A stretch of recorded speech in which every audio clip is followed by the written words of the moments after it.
পরিষ্কার আমরা বলেছি এই অর্থবর্ষে 1 লক্ষ নতুন নিয়োগ হবে, 20,000 পুলিশে এবং 50,000 শিক্ষক, শিক্ষিকা, শিক্ষাকর্মী, অধ্যাপক এবং আমাদের অন্যান্য যারা শিক্ষা প্রতিষ্ঠানকে সেবা দান করেন। আমি এখান থেকে আশ্বস্ত করতে চাই, আমি যে কর্মসংস্থানের 3টে ত্রিফলাই বলা যেতে পারে, এই 3টে দিক আমি অনেক দিন ধরেই বলছি। ত্রিধারা, ফলার বদলে ধারাটাই অ্যাপ্রোপ্রিয়েট, বা ত্রিশক্তি, ত্রিধারা। এটাতে প্রথম হচ্ছে সরকারি কর্মসংস্থান, যেখানে শিক্ষক, অধ্যাপক, শিক্ষাকর্মী, সরকারের শূন্য থাকা পোস্ট, পুলিশ, বনকর্মী ইত্যাদি ইত্যাদি। পরিষ্কার আমরা বলেছি এই অর্থবর্ষে 1 লক্ষ নতুন নিয়োগ হবে, 20,000 পুলিশে এবং 50,000 শিক্ষক, শিক্ষিকা, শিক্ষাকর্মী, অধ্যাপক এবং আমাদের অন্যান্য যারা শিক্ষা প্রতিষ্ঠানকে সেবা দান করেন।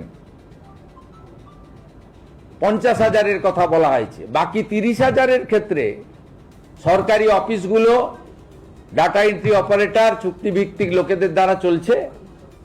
সেখানেও যে যে দপ্তরে যেমন যেমন ভ্যাকেন্সি আছে তাকে পূরণ করা হবে। ও সবচেয়ে বড় কথা, বাজেট বক্তৃতায় অর্থমন্ত্রী বলেছেন নিয়োগে কোনো রাজনৈতিক লোক নিয়োগ কমিটিতে থাকছে না, ইউপিএসসি কে ফলো করবে পশ্চিমবঙ্গ সরকার। এবং আজকে যে চাকরির দুর্নীতি হয়েছে, সেই দুর্নীতির হাত থেকে আগামী দিনে আগামী প্রজন্ম, বেকার যুবক যুবতীরা রক্ষা পাবে। এটি একটি বড় দিক।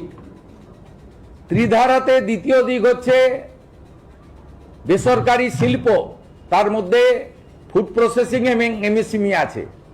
সেখানে ব্যাপক ইনভেস্টমেন্ট, সেই উদ্দেশ্যেই কিন্তু ল্যান্ড সিলিং এর পর্যালোচনার কথা বলা হয়েছে। 100 কোটি টাকার বেশি যারা বিনিয়োগ করবেন তারা পঞ্চায়েত বা লোকাল বডিজ, কারোর কাছ থেকে কোনো অনুমোদন নিতে হবে না।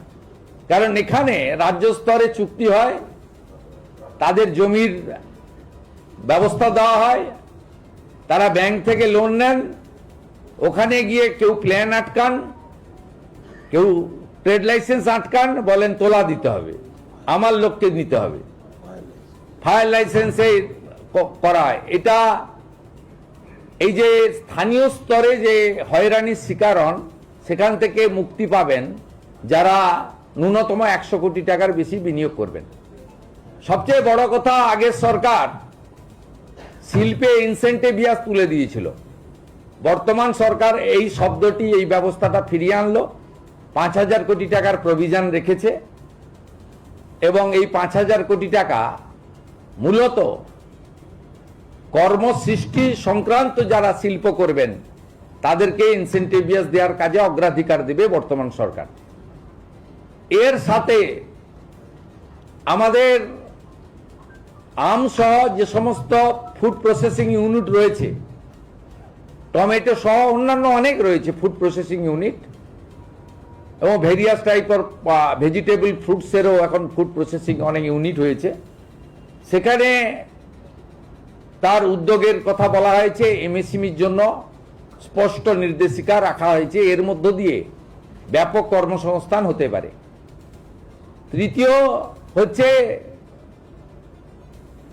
ব্যবসা এবং ভর্তুকি কেন্দ্রিক নানা ধরনের যে সমস্ত শিক্ষিত যুবক যুবতীরা বা যারা স্কিল ট্রেনিং নেওয়ার পরে নিজে ছোট ব্যবসা করতে চান বা মাঝারি ব্যবসা করতে চান, তাদেরকে প্রধানমন্ত্রী মুদ্রা যোজনা, পিএমইজিপি, বিশ্বকর্মা ইত্যাদির মাধ্যমে ভর্তুকির ক্ষেত্রে অনেকটা দায়িত্ব রাজ্য সরকার নিয়েছে। বাজেটে এটা ছত্রছত্র আছে। এই 3 ভাবে আমাদের এখানে কর্মসংস্থানের দিগন্ত উন্মোচিত হবে। এর সুফল আগামী 6-8 মাসের মধ্যেই আপনারা দেখতে পাবেন। প্রত্যেকটা জিনিসের একটা প্রসেস থাকে। একটু সময় লাগে, এবং মহিলাদের সংরক্ষণের কথাও আমরা বলেছি। বিশেষ করে আমার পাহাড়ি লোকেদের সুবিধা হবে, ইএফআর এ দীর্ঘদিন ধরে নিয়োগ ছিল না, 1000 নতুন ইস্টার্ন ফ্রন্টিয়ার রাইফেলে নিয়োগ হবে, যার মধ্যে 30% আমাদের মহিলারা থাকবেন, বোনেরা থাকবেন।